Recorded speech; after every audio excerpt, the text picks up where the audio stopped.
TV serial Radha Krishna की कहानी में बहुत बड़ा ट्विस्ट आ गया है पौंड्रक के आने से। और अब आप देखेंगे कि श्री कृष्ण को कारागृह में डाल देगा पौंड्रक और अपनी साजिशों से सुभद्रा के साथ दुर्योधन का विवाह भी सुनिश्चित कर देगा। आज रात के एपिसोड में आप देखेंगे कि कैसे श्री कृष्ण जैसे ही वहां पर पहुंचेंगे, पौंड्रक सबके सामने ये ऐलान करेगा कि ये असली कृष्ण नहीं है, असली कृष्ण तो मैं हूँ, ये मेरा बहरूपिया है जो खुद को कृष्ण का भेष रख कर खुद को कृष्ण बताता फिरता है। राधा रानी यहाँ कृष्ण को ऐसी मुसीबत में देखकर परेशान होंगे और वो मन ही मन कृष्ण से कहेंगी कि कृष्ण तुम सबको बता क्यों नहीं देते कि कौन है असली कौन है नकली।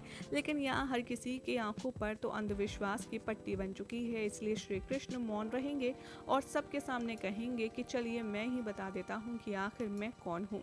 यहाँ श्री कृष्ण पौंड्रक के आगे खुद को बहरूपिया घोषित कर देंगे और कहेंगे कि हाँ, मैं असली कृष्ण नहीं हूँ, मैं एक बहरूपिया हूँ। ये देखकर कि कृष्ण ने खुद ही अपने आप ये सारी बात मान ली है, पौंड्रक और भी ज्यादा फैल कर सबके सामने आ जाएगा और कहेगा कि देखा, ये बहरूपिया हर जगह ऐसे ही जाता रहता है और मेरे नाम से दूसरों का फायदा उठाता है। देखते ही देखते बलराम को बहुत ज़्यादा गुस्सा आएगा और वो सबके सामने ऐलान करेंगे कि बस तुमने हिम्मत कैसे की मेरे कान्हा का रूप रखकर हम सब के आगे आने की। श्री कृष्ण सिर्फ दुनिया में एक ही हो सकता है और वो है मेरा कान्हा। और जाकर आदेश देते हैं कि इसे कारागृह में डाल दिया जाए। यहाँ पर आप देखेंगे कि राधा रानी बहुत ज़्यादा कंफ्यूज होंगे कि श्री कृष्ण चाहते तो 1 मिनट में सब कुछ साफ कर सकते थे, लेकिन कृष्ण ने कुछ भी नहीं कहा और यहाँ पर पौंड्रक कृष्ण को जेल में बंद करवा देता है। वहाँ आप देखेंगे कि श्री कृष्ण सोच ही रहे होंगे कि आगे कैसे क्या करना है। तभी वहाँ जेल में राधा रानी उनसे मिलने के लिए आएंगी और हाथ में खीर भी लाएंगे। यहाँ पर खीर को देखकर श्री कृष्ण खुश हो जाएंगे और कहेंगे कि तुम मेरे लिए खीर लाई हो। लेकिन यहाँ राधा रानी कहेंगी कि मैं तुम्हें दूंगी तभी, लेकिन पहले तुम मुझे ये बताओ कि आखिर ये सब तुमने किसी को बताया क्यों नहीं कि तुम ही कृष्ण हो। यहाँ पर कृष्ण बहुत ही मंद मंद मुस्काएंगे और कहेंगे कि मेरे कहने से राधा क्या होता, कोई मेरी बात नहीं सुनता, चाहे मैं धीमे स्वर में कहता या ऊंचे स्वर में, सबकी आंखों पर किसी न किसी चीज की पट्टी बंदी है।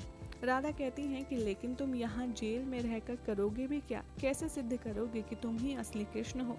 तो कृष्ण कहेंगे कि तुम शायद भूल रही हो, मेरे जन्म से ही जब मैं मामा कंस का वध कर सकता हूँ, जेल में होकर अबोध होता था तब भी, तो अब तो मैं सब कुछ कर सकता हूँ। कौन है पौंड्रक, यहाँ पर श्री कृष्ण ये भी राधा को बताएंगे और कहेंगे कि तुम बस कुछ करना चाहती हो तो मेरी मदद करो और एक चीज़ सुनिश्चित करो कि तुम सुभद्रा का ख्याल रखोगी, किसी भी हाल में सुभद्रा को संभालोगी राधा, बाकी सब मैं यहीं बैठे बैठे संभाल सकता हूँ। यहाँ राधा रानी श्री कृष्ण को ये सांत्वना देंगी कि हाँ, तुम चिंता मत करो, सुभद्रा का ख्याल रखने के लिए मैं सज्ज हूँ और तुम मुझे बताओ आखिर करना क्या है। यहाँ पर श्री कृष्ण राधा रानी को हिंट देंगे और कहेंगे कि मैं चाहता हूँ सुभद्रा की शादी उसी से होनी चाहिए जिससे वो प्रेम करती है। प्रेम करके जैसे ही सुभद्रा को एहसास पैच जैसे ही श्री कृष्ण राधा रानी को ये कहेंगे कि मैं संपूर्ण जीवन प्रेम का ही आभारी हूँ और इसलिए मैं चाहता हूँ मेरी बहन की ज़िंदगी में भी सिर्फ प्रेम आए। ये बात सुनकर राधा रानी खुश हो जाएंगी और कहेंगे श्री कृष्ण से कि ठीक है, लेकिन अब तुम खीर खा लो। यहाँ पर खीर जैसे ही राधा रानी श्री कृष्ण को खिलाती हैं तो पहले कृष्ण राधा रानी का भोग लगवाते हैं और फिर खुद खाते हैं। इन दोनों का ये बहुत ही दिनों बाद आप ये खूबसूरत सा प्रेम प्रसंग देखेंगे। दूसरी तरफ आप देखेंगे कि दुर्योधन सुभद्रा को और दाऊ को इम्प्रेस करने की कोशिश कर रहा होगा और वो लड़ाई के लिए सज्ज हो जाएगा। लेकिन जैसे ही मामा शकुनी उसकी तरफ देखेंगे और कहेंगे कि तुम दाऊ से मत लड़ो, बल्कि उनके आगे गिर कर क्षमा मांगो और कहो कि मैं तुमसे नहीं जीत सकता, ताकि सुभद्रा इम्प्रेस हो जाए। और वो ऐसा ही करता है, वो दाऊ के पैरों में गिर जाता है और सुभद्रा उससे इम्प्रेस हो जाती है और वो उसको एक अच्छा योग्य पुरुष मानने लगती है। वहाँ बाजू में राधा रानी खड़ी होती है सुभद्रा के और सुभद्रा उनसे कहती आती है नजर कि देखो, राधा ये कितना वीर है और कितना अच्छा है, इसने मेरे भ्राता से लड़ना उचित नहीं समझा और उनके आगे झुककर उनसे क्षमा भी मांगी। तो यहाँ राधा रानी सुभद्रा को समझाने की कोशिश करती हैं और कहती हैं कि तुम प्रेम की दृष्टि से देखो, अगर सब ठीक लगता है तो सब अच्छा ही होगा, और अगर कुछ भी दिक्कत होती है तो तुम मुझे या फिर अपने भाई कृष्ण को बता सकती हो। तभी आप देखेंगे कि पौंड्रक मिलने आएगा श्री कृष्ण से जेल में और उनसे तरह तरह की बातें करेगा और वो कहेगा कि मैं तेरी सारी द्वारिका हड़प लूंगा और फिर तेरी मृत्यु निश्चित है। लेकिन कृष्ण यहाँ पर पौंड्रक को उकसाते हैं और कहते हैं कि मुझे मृत्यु नहीं, मुझे तो सिर्फ माखन चाहिए। लेकिन यहाँ पर पौंड्रक को गुस्सा आता है, वो श्री कृष्ण से कहते हैं कि यहाँ पर तुम मजाक कर रहे हो, मैं तुम्हें मारने की बात कर रहा हूँ। मुझे जो करना था वो मैं कर चुका हूँ और जो होगा वो तो होके ही रहेगा। श्री कृष्ण पौंड्रक की नफरत भरी बातों का यही जवाब देंगे, क्योंकि उनका एक मंतव्य है कि वो सुभद्रा की शादी उसी से करवाएं जिससे वो प्रेम करे। दूसरी तरफ आप देखेंगे कि शो में होगी अर्जुन की एंट्री, जो द्वारिका के द्वार पर आएगा और वहाँ पर उसे लेने सब कोई सज्ज होंगे। वहाँ पर मौजूद होंगे बलराम, सुभद्रा और राधा। जैसे ही वो अर्जुन को देखेंगे, अर्जुन सभी को देखकर प्रणाम करेगा और राधा रानी के आगे झुककर उनके आगे नतमस्तक होगा और कहेगा, श्री राधे को मेरा प्रणाम। ये सुनकर राधा रानी काफ़ी ज़्यादा चकित हो जाती हैं। वो कहती हैं कि मेरे नाम के आगे तुम श्री क्यों लगा रहे हो। तो यहाँ पर अर्जुन अपने मन के भाव प्रकट करता है और कहता है कि यदि मेरे माधव को सब श्री कृष्ण कहते हैं तो आप श्री राधे ही हुई ना, और मैं आपको राधा कैसे बोल सकता हूँ।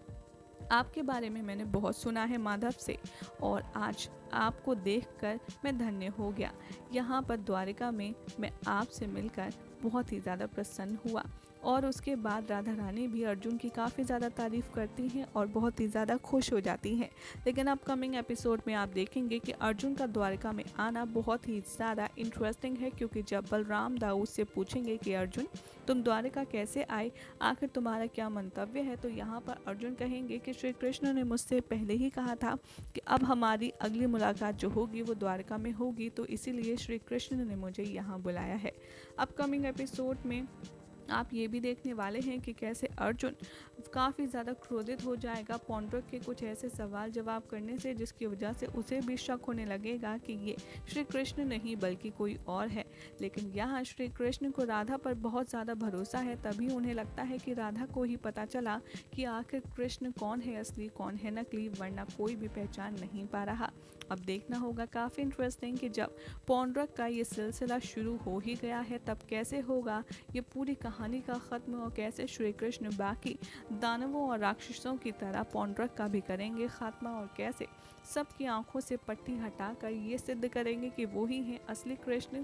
क्या कुछ होगा इस शो की कहानी में इंटरेस्टिंग, ये देखना होगा काफ़ी दिलचस्प। लेकिन फिलहाल जो ट्रैक चल रहा है उसके मुताबिक आप कितना एंजॉय कर रहे हैं पौंड्रक और कृष्ण का ये सीक्वेंस, साथ ही आपको राधा रानी का रोमांस और कृष्ण का रोमांस देखने के लिए कितना ज़्यादा मिस कर रहे हैं, अपनी राय कमेंट करके ज़रूर बताएं। आप कोई और अपडेट चाहते हैं किसी और शो की तो हमें कमेंट